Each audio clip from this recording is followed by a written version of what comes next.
माणसाने माणसाशी माणसा सम वागणे.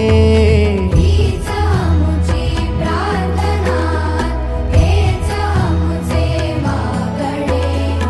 माणसाने माणसाशी माणसा सम वागणे.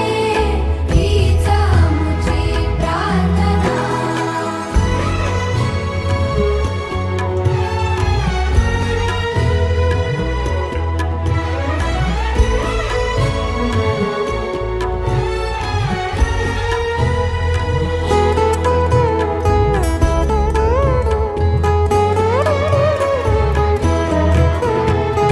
धर्म जाती प्रांत भाषा द्वेष सारे संपू